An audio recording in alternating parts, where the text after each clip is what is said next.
2025 മലയാള ഭാഷാ ബിൽ ബഹുമാനപ്പെട്ട മുഖ്യമന്ത്രിക്ക് വേണ്ടി വ്യവസായ മന്ത്രി പി രാജീവിന് 2025 മലയാള ഭാഷാ ബിൽ അവതരിപ്പിക്കേണ്ടതാണ്. സർ, 2025 മലയാള ഭാഷാ ബിൽ ബഹുമാനപ്പെട്ട മുഖ്യമന്ത്രിക്ക് വേണ്ടി ഞാൻ അവതരിപ്പിക്കുന്നു. ബിൽ അവതരിപ്പിച്ചിരിക്കുന്നു. ബഹുമാനപ്പെട്ട മുഖ്യമന്ത്രിക്ക് വേണ്ടി വ്യവസായ മന്ത്രി ശ്രീ പി രാജീവിന് 2025 മലയാള ഭാഷാ ബിൽ ആഭ്യന്തര കാര്യങ്ങളെ സംബന്ധിച്ച സബ്ജക്ട് കമ്മിറ്റി 14 പരിഗണനയ്ക്കാണ് ഉപക്ഷേപം അവതരിപ്പിക്കേണ്ടതാണ്. സർ, 2025 മലയാള ഭാഷാ ബിൽ ആഭ്യന്തര കാര്യങ്ങളെ സംബന്ധിച്ച സബ്ജക്ട് കമ്മിറ്റി 14 പരിഗണനയ്ക്ക് അയക്കണമെന്ന ഉപക്ഷേപം ഞാൻ അവതരിപ്പിക്കുന്നു. ഉപക്ഷേപത്തെ പിന്താങ്ങേണ്ടതാണ്. ഈ ബില്ല് ഏറെ ചരിത്ര പ്രാധാന്യമുള്ളൊരു ബില്ലാണ് സാർ. നമ്മുടെ ഭരണ നിർവഹണം പൂർണ്ണമായിട്ടും മാതൃഭാഷയിലേക്ക് മാറ്റണം എന്നുള്ള അഭിപ്രായം നേരത്തെ തന്നെ നിയമസഭ പല ഘട്ടത്തിലും പ്രകടിപ്പിച്ചിട്ടുണ്ട്. അതിനടിസ്ഥാനത്തിലാണ് 2015 ഡിസംബർ 17 കേരള നിയമസഭ മലയാള ഭാഷ വ്യാപനവും പരിപോഷണവും എന്നൊരു ബില്ല് പാസ്സാക്കുകയുണ്ടായി. ഇന്ന് ആ ബില്ല് പ്രസിഡന്റിന്റെ അനുമതിക്ക് അയച്ചിരുന്നുവെങ്കിലും ഗവർണർ പ്രസിഡന്റിന്റെ അനുമതിക്ക് അയക്കുകയുണ്ടായി.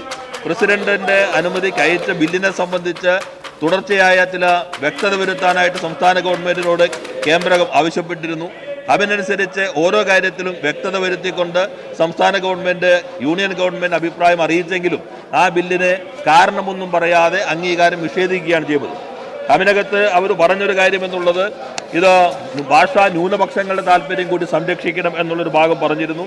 ആ ഭാഗം ഇതിനകത്ത് ഈ ബില്ല് വരുമ്പോൾ ഭാഷാ ന്യൂനപക്ഷങ്ങൾ അവർക്ക് ഇത്തരത്തിലുള്ള കാര്യങ്ങളിൽ അവരുടെ ഭാഷ കൂടി പഠിക്കാനുള്ള അവകാശവും പൂർണ്ണമായി സംരക്ഷിച്ചുകൊണ്ടാണ് ഈ ബില്ല് പാസ്സാക്കിയിട്ടുള്ളത്. 2017 സാർ ഈ നിയമസഭ തന്നെ കഴിഞ്ഞ ഗവൺമെന്റ് സമയത്ത് മലയാള ഭാഷ പഠന ആക്ട് പാസ്സാക്കുകയുണ്ടായി. ആ ആക്ട് പ്രകാരം 2017-18 അധ്യയന വർഷം മുതൽ 1 മുതൽ 10 വരെ സ്റ്റാൻഡേർഡിൽ മലയാളം ഒരു നിർബന്ധിത ഭാഷയെ പഠിപ്പിക്കേണ്ടതുണ്ട്.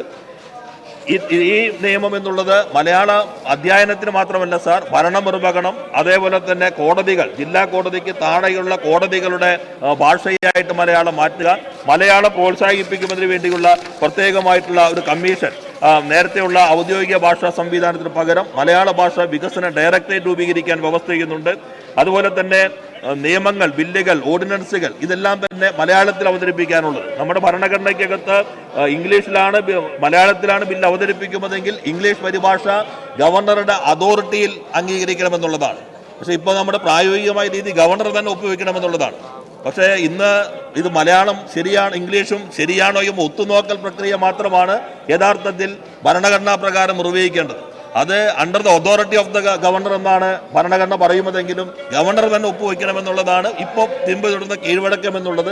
അത്തരം കാര്യങ്ങൾ നമുക്ക് പിന്നീട് ചർച്ച ചെയ്യേണ്ടതാണെങ്കിലും ഇവിടെ അതിൻ്റെ ഇംഗ്ലീഷ് പരിഭാഷ നിർബന്ധമായി പ്രസിദ്ധീകരിക്കണമെന്ന ഭാഗം ഒഴിവാക്കി മലയാളത്തെ തന്നെ പൂർണ്ണമായിട്ട് മുന്നോട്ട് വയ്ക്കുന്നതാണ്. അതുപോലെ ന്യൂനപക്ഷ ഭാഷകളായ തമിഴ്, കന്നഡ, മറ്റു ഭാഷക്കാരുടെ കത്തിടപാടുകൾ അതിന് ഇംഗ്ലീഷ് ഉപയോഗിക്കാനുള്ള വ്യവസ്ഥ, അവരുടെ ഭാഷയോ ഉപയോഗിക്കാനുള്ള വ്യവസ്ഥ കൂട്ടിച്ചേർത്തിട്ടുണ്ട്. അപ്പോൾ ന്യൂനപക്ഷ ഭാഷ അവകാശങ്ങൾ പൂർണ്ണമായിട്ടും സംരക്ഷിച്ചുകൊണ്ടാണ് ഈ പുതിയ നിയമം അവതരിപ്പിക്കുന്നത്. അതുപോലെ തന്നെ ഇതര സംസ്ഥാന ഭാഷാ ന്യൂനപക്ഷങ്ങളെ സംബന്ധിച്ച പ്രത്യേകമായ വ്യവസ്ഥകളും അത് 7ാം ഖണ്ഡത്തിൽ പുതുതായി കൂട്ടിച്ചേർത്തിട്ടുണ്ട്. തമിഴ്, കന്നഡ ഭാഷാ ന്യൂനപക്ഷക്കാർ, സംസ്ഥാന ഗവൺമെന്റ് സെക്രട്ടേറിയറ്റ് വകുപ്പ് അധ്യക്ഷന്മാർ എന്നിവരും ഭാഷാ ന്യൂനപക്ഷ പ്രദേശങ്ങളെന്ന് ഗവൺമെന്റ് പ്രഖ്യാപിച്ചിട്ടുള്ള പ്രദേശങ്ങളിലെ പ്രാദേശിക ഓഫീസുകളുമായി കത്തിടപാടുകളിൽ അവരുടെ ഭാഷകൾ ഉപയോഗിക്കാവുന്നതാണ്. അപ്പോൾ ഭാഷാ ന്യൂനപക്ഷങ്ങളുടെ ഭരണഘടനാപരമായിട്ടുള്ള അവകാശങ്ങൾ പൂർണ്ണമായും സംരക്ഷിച്ചുകൊണ്ടാണ് ഈ പുതിയ ബില്ല് അവതരിപ്പിക്കുന്നത്. അതുപോലെ തന്നെ പെറ്റി കേസുകളുടെ വിധിന്യായം അതിപ്പോൾ ഇംഗ്ലീഷിലാണ് സാധാരണ വരാറുള്ള, മലയാളത്തിലാക്കണം എന്ന വ്യവസ്ഥ ഒഴിവാക്കിക്കൊണ്ടാണ് പുതിയ ബില്ലിൽ അത്തരം ഹൈക്കോടതി അപ്പീൽ ചെയ്യാൻ ആവശ്യമായ വിധിന്യായങ്ങൾ പരിഭാഷപ്പെടുത്തി നൽകാനുള്ള വ്യവസ്ഥകളിലേക്ക് അത് പുതിയ മാറ്റം വരുത്തിയിട്ടുണ്ട്. അപ്പോൾ യൂണിയൻ ഗവൺമെന്റ് ചൂണ്ടിക്കാട്ടിയ ചില പ്രശ്നങ്ങൾ ഉണ്ടായിരുന്നെങ്കിൽ ആ പ്രശ്നങ്ങൾ കൂടി അഡ്രസ് ചെയ്ത് സംസ്ഥാന നിയമസഭയുടെ നിയമനിർമ്മാണ അധികാര പരിധിക്കകത്ത് പൂർണ്ണമായും ഒതുങ്ങി നിന്നുകൊണ്ടും എന്നാൽ മാതൃഭാഷ എന്നുള്ളത് ഭരണനിർവഹണത്തിന്റെ പ്രധാനപ്പെട്ടതായി അംഗീകരിച്ചുകൊണ്ടുള്ള ഒരു ബില്ലാണ് സാർ ഈ സഭയുടെ അംഗീകാരത്തിന്റെ സബ്ജക്ട് കമ്മിറ്റിയുടെ പരിഗണനയ്ക്ക് അയക്കണം എന്നുള്ള ഈ പ്രമേയത്തോട് അവതരിപ്പിക്കുന്നത്. ഇത് കേരളത്തെ സംബന്ധിച്ചേറെ ചരിത്ര പ്രാധാന്യമുള്ളൊരു ബില്ലാണ് സാർ. ആ ബില്ല് ചർച്ച ചെയ്യുന്ന ഘട്ടത്തിൽ ഇതുപോലെ നിരുത്തരവാദപരമായ സമീപനം പ്രതിപക്ഷം സ്വീകരിക്കുന്നത് അങ്ങേയറ്റം പ്രതിഷേധാർഹമാണ് എന്ന് ചൂണ്ടിക്കാണിക്കാൻ ഞാൻ ആഗ്രഹിക്കുന്നു സാർ. ഇവിടെ നേരത്തെ ബഹുമാനായ പാർലമെന്ററി കാര്യമന്ത്രി ചൂണ്ടിക്കാട്ടിയതുപോലെ അടിയന്തര പ്രമേയം തുടർച്ചയായി ചർച്ചയ്ക്കെടുത്തു. അടിയന്തര പ്രമേയത്തിന് മറുപടി കിട്ടിക്കഴിഞ്ഞപ്പോൾ തൃപ്തിപ്പെടാതെ പുറത്തേക്ക് പോയി 2 പേരെ സത്യാഗ്രഹത്തിലിരുത്തി.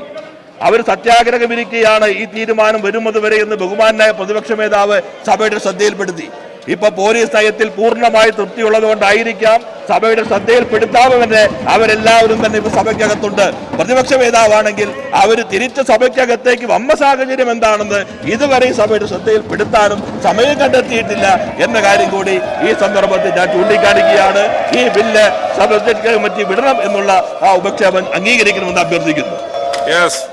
2025 മലയാള ഭാഷാ ബിൽ ആഭ്യന്തര കാര്യങ്ങളെ സംബന്ധിച്ച് സബ്ജക്ട് കമ്മിറ്റി 14 പരിഗണനയ്ക്ക് അയക്കുന്നത് ഉപക്ഷേപത്തെ അനുകൂലിക്കുന്നവർ പ്രതികൂലിക്കുന്നവർ ഉപക്ഷേപ സഭ അംഗീകരിച്ചിരിക്കുന്നു.